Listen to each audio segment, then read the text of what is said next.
Në 3 ditët në vazhdim, të shtunën, të dielën dhe të hënën, në program janë ndeshjet e Gjiros së 13 të sezonit vjeshtor në ligën e parë të futbollit vendor.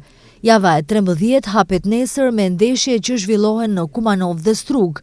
Në Kumanov, skuadra e bashkimit është një koqire e Rabotničkit, duke u bazuar në rezultatet e deritanishme.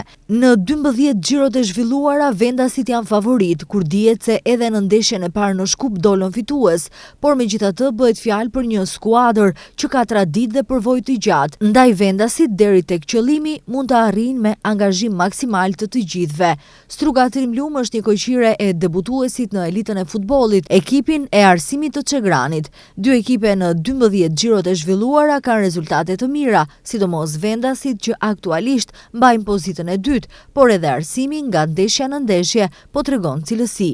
Takimet e Gjiros së 13 fillojnë në orën 13, ku takohen të shtunën Bashkimi Rabotnički dhe Struga Trimlum Arsimi, të dielën takohen Vardari Tikveshi, Pelisteri apo Brera, ndërsa të hënën luajnë Sileksi Shkupi dhe Shkëndia Makedonia Gjorçe Petrov.